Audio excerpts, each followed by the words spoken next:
Welcome to the Human Capital Innovations Podcast, your go-to source for personal, professional, and organizational growth and development. We hope you tune in often for all things people management, organizational development and change, organizational leadership, and social impact related. Maximize your personal and organizational potential with Human Capital Innovations Podcast.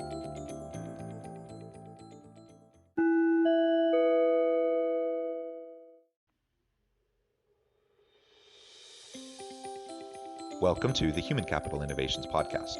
In this HCI podcast episode, I talk with David Radlow about how environmental sustainability can play a role in a company's overall strategic plan.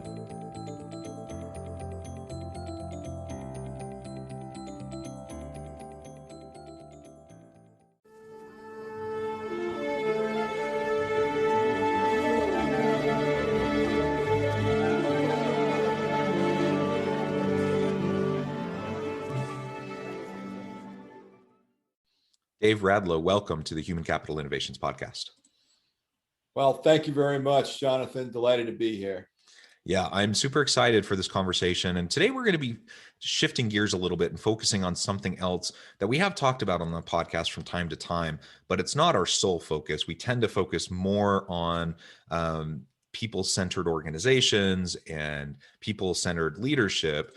Today, we're going to be focusing on environmental sustainability and how organizations can build environmental sustainability into their company's overall strategic plan so that it feeds into all of the various processes, practices, policies, procedures of the organization. It's really just kind of baked in to who the organization is, really at its core, at its soul.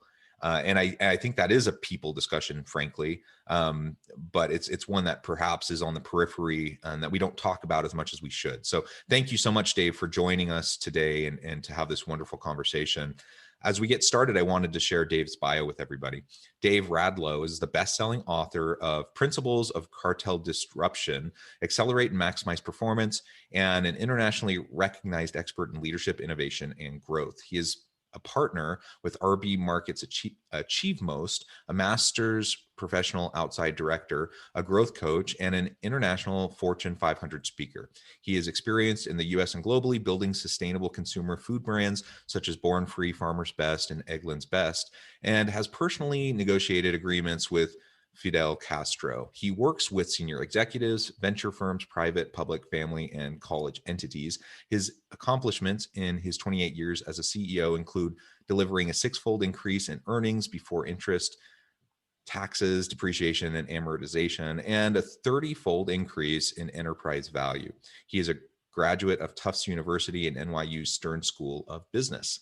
Thank you so much for joining us. Anything else you would like to share with listeners by way of your background or personal context before we really launch in? No, I'm just really, really excited to be here, Jonathan, and talk about sustainability and the fact that the world is taking it very seriously and the consumer and customers are taking it very seriously. So, which means businesses need to take it very seriously. Yeah. I think that's true. And certainly we've seen over the years, we've seen the pendulum swing and people are paying more and more attention to it, thankfully. And while I would hope that every leader, every organization would want to proactively think about sustainability and their impact on their communities and the environment, proactively because it's the right thing to do, the reality is a lot of organizations aren't going to do that until consumers demand it. And that's really happening more and more. And so more and more organizations are following suit, whether it's their, pure intention or not. Ultimately, it has a good outcome for the planet. And that is that we have more sustainable products, more sustainable approaches to creating and delivering those products to consumers. And that's good for everybody.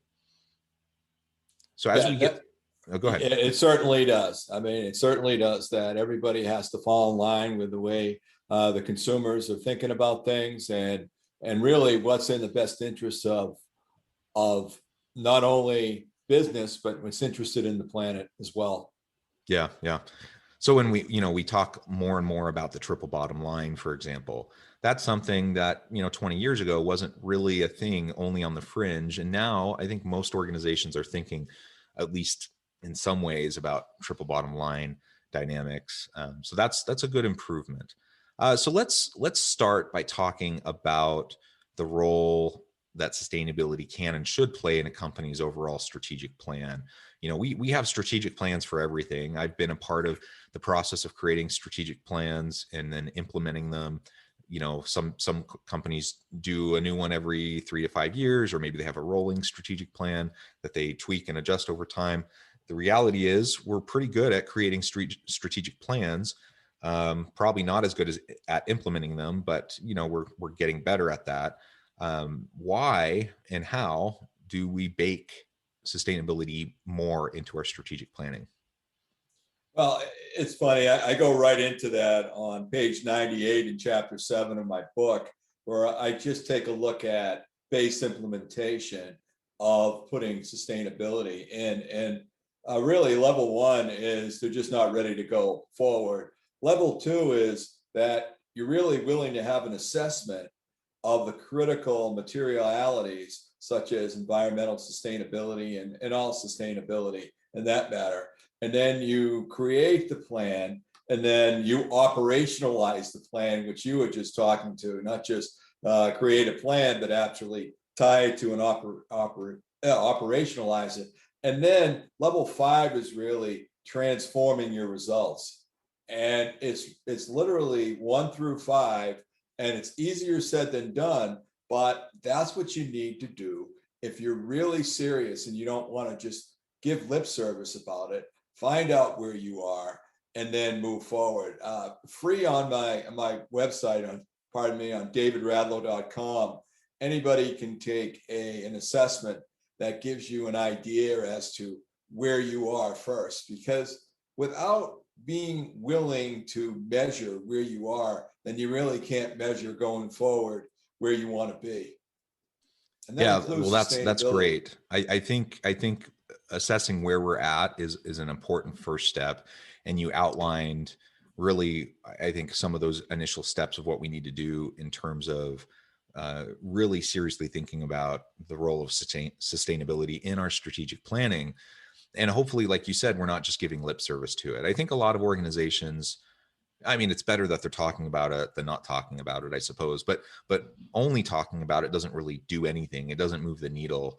And putting nice posters on the wall, putting a nice statement on your website, or issuing a press release, or even putting something on your packaging to try to brand yourself as a sustainable company doesn't necessarily mean anything if you're not actually putting sustainability practices into place consistently over time.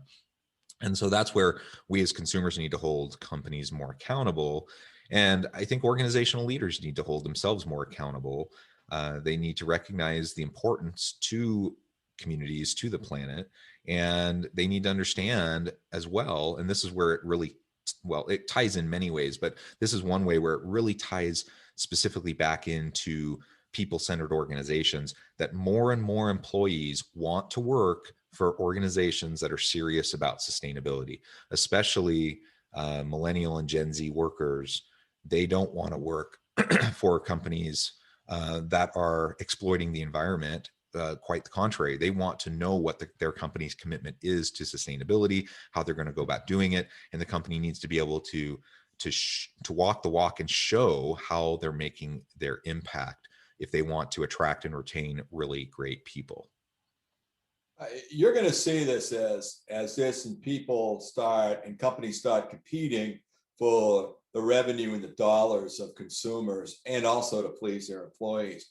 They're going to start seeing transparency in that. You're going to see it on their website, and you're going to see exactly what their carbon equivalent emissions are, what their targets are, and what their reasonable expectations are in getting to the targets and marching to the targets and giving reports. And you'll see the ones that really care are the ones that believe in it and also are willing to be transparent and show their customers how they're moving down the line in a reasonable fashion. What I mean by reasonable fashion is that if you have a plant that frankly has another 3 to 4 years of depreciation left on the useful life of your equipment, no one is saying that today you have to replace it, But when that useful life is over, the plan needs to be in place that it is replaced and that you are moving forward on that way. I mean, and that's on that side. Eventually it's going to catch up to people, because the people that are proactive and the businesses that are proactive are not only going to take advantage of revenue, but as Gates pointed out in his book, How to Avoid a Climate Disaster, there's big taxes coming down the line. I mean, carbon equivalent emissions is going to be a taxable offense. So, you have to start planning. And if you're not, and you're a late adopter on this situation, then you're going to get caught up into paying an awful lot of taxes that you really shouldn't have to if you planned appropriately. Yeah, so we need to be planning now, plan ahead, just like we do. I mean, that's why we do strategic planning for anything, right? Is to Correct. try to look around the corner and prepare for the future. And that's exactly what we need to be doing in relation to sustainability. But there is a bit of a dilemma that companies often face. Maybe you can talk a little bit about that. What is that dilemma companies face when trying to initiate better sustainability practices? Well, there are dual dilemmas sometimes. For example, if you talk about overall sustainability, if you take a look at you want to also raise the standard of living of people. So when you raise the standard of living of people, what do? They go out and they'll buy cars, and they'll buy, higher food, and they'll travel, and they'll do all this stuff that could on the other side will eat up at the carbon equivalent footprint. So you have to be cognizant and reasonable and realize that as you do and raise standard of living of people, then you also have to focus in on how do we drive out carbon equivalent emissions with a higher standard of living.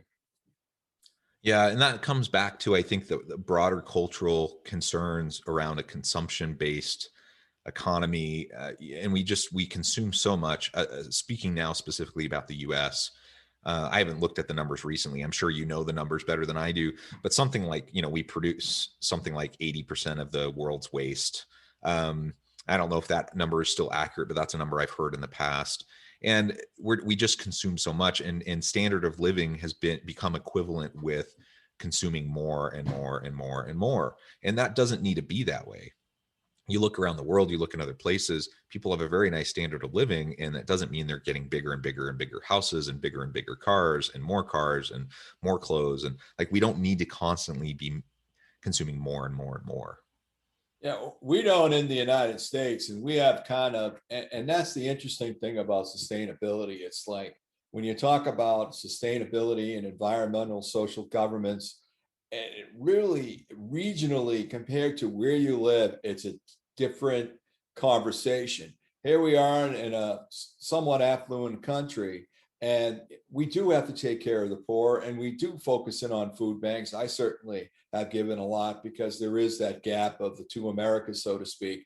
But compared to the poverty that you see in other parts of the world, and that's what you're looking at. It's all about the incremental improvement, whether or not it's standard of living and also environmental social practices. So you really need to focus in on it. And here we are in a wealthy country as we are. You're totally correct.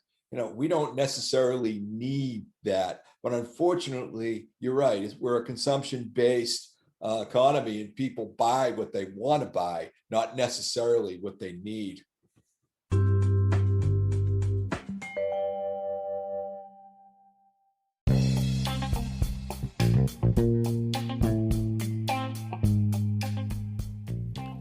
I'm excited to announce the publication of my new book from HCI Press, The Alchemy of Truly Remarkable Leadership: Ordinary, Everyday Actions That Produce Extraordinary Results.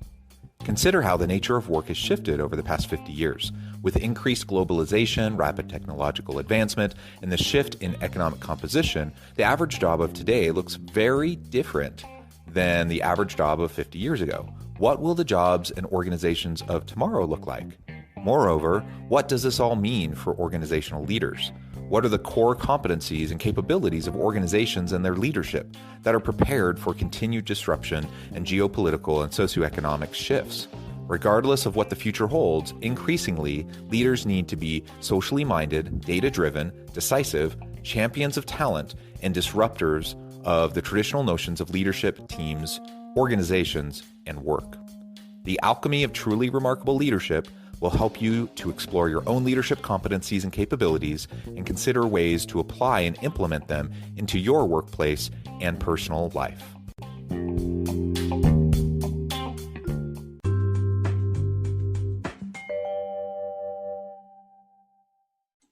Yeah. So, I mean, your point is a good one. As organizations become more and more sustainable, we also have to address the larger societal and cultural issues around consumption, and waste and those sorts of things. If we want to really tackle all of the challenges we're facing, in terms of the state of the environment. Something else, getting back to organizations, you mentioned equipment, and over time, the equipment gets closer and closer to the end of its useful life, and then hopefully we can replace it with more efficient equipment. um, but I think manufacturing processes overall play a big role, and there are things that we can do to shift and change that can simultaneously help our organization be more sustainable environmentally, but also create more jobs and create more opportunities and increase standard of living for people within the organization. Can you talk a little bit about that? Would you mind repeating that again, if be kind enough so I can answer it succinctly? Yeah, you bet. So, how can companies create new jobs and increase value by changing some of their manufacturing processes in the way they approach, those processes, and not just equipment, but the overall approach? Yeah, well, this is where it goes, where it's a real win-win situation, because what you can do is you can do your process excellence on eliminating waste.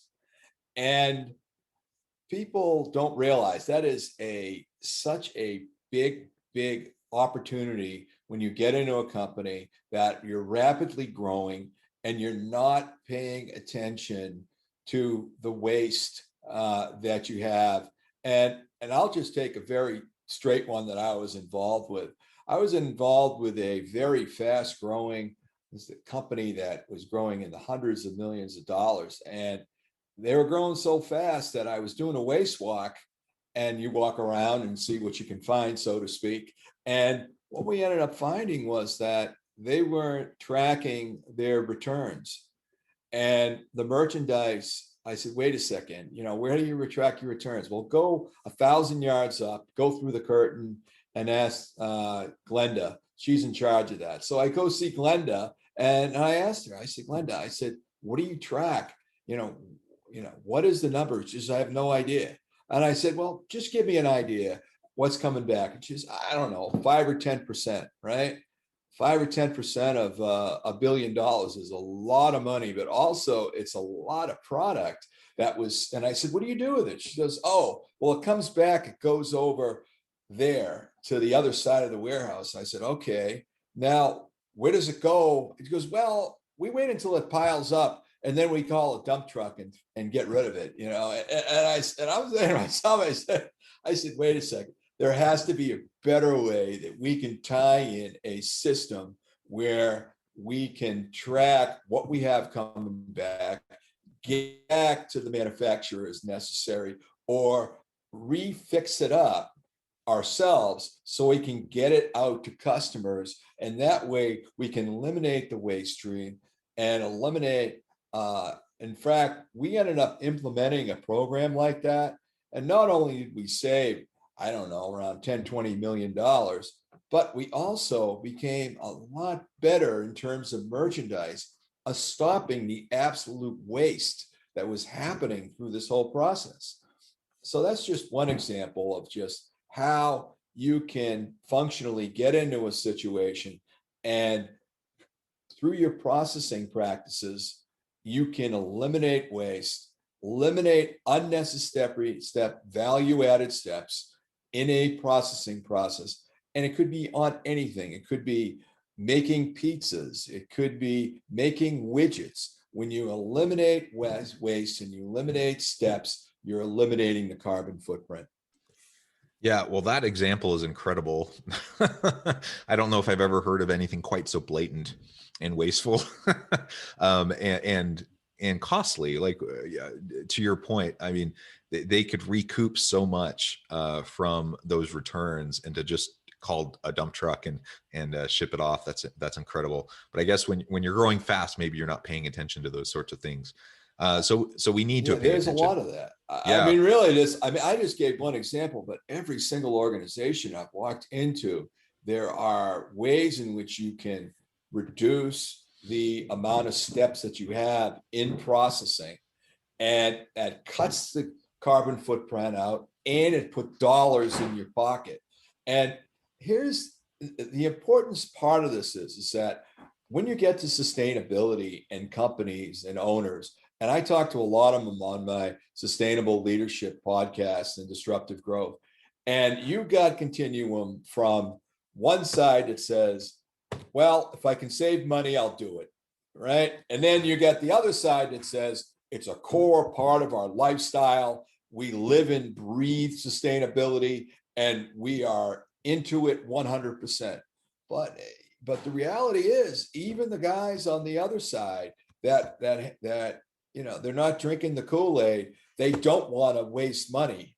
And if you can find ways like this that can save a tremendous amount of money and also helps with reducing environmental sustainability, generally they're all for it. Yeah, that's truly the win-win scenario I think we're looking for. So you've already talked a little bit about, some companies are faster to adopting sustainability initiatives.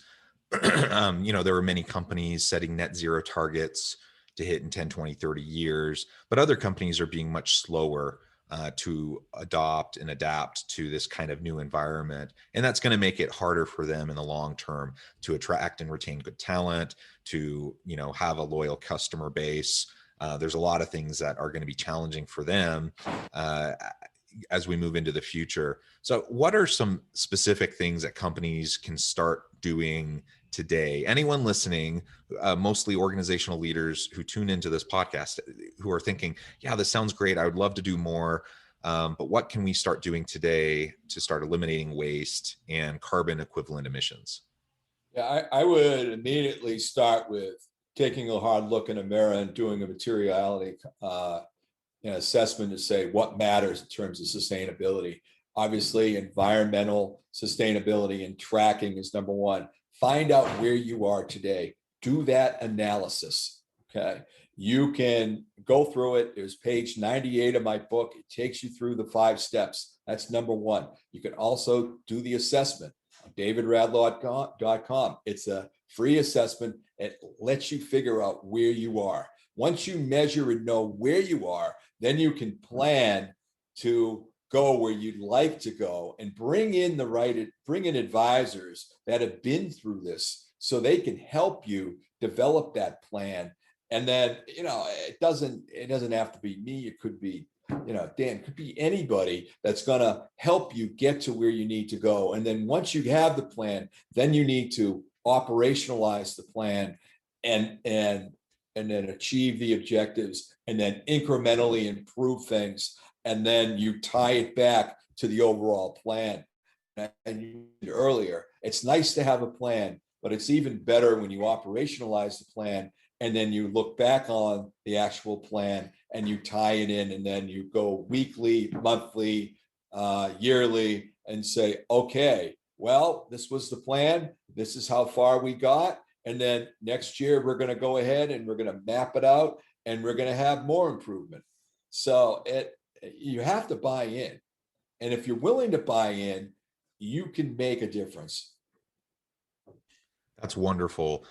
Dave, it has been a real pleasure talking with you. I notice we're getting close to the end of our time, but before we close, I wanted to give you a chance to share with listeners how they can get connected with you and your organization, where they can find your book. You mentioned a podcast. Talk about those things a little bit, and then give us the last word on the topic for today. Sure. Well, first of all, thank you very much, Jonathan. I really, really appreciate the opportunity to come on.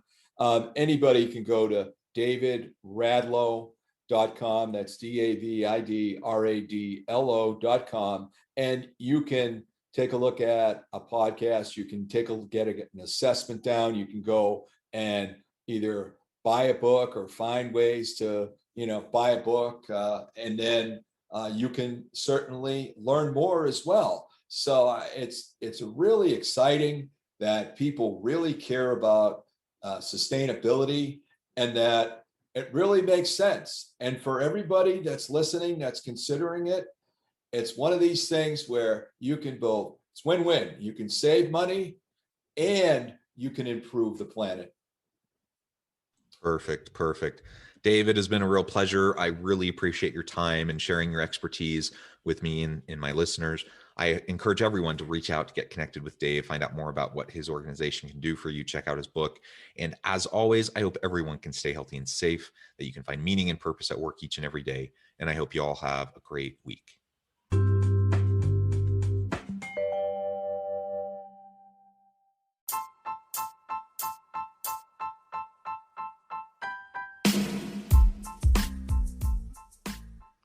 We are excited about the launch of HCI's new magazine, Human Capital Leadership. Human Capital Leadership is a free, interactive e-magazine designed to help individuals, leaders, and organizations find innovative approaches to maximize their human capital potential. We will be publishing issues quarterly in August, November, February, and May. Check out the first issue and let us know what you think.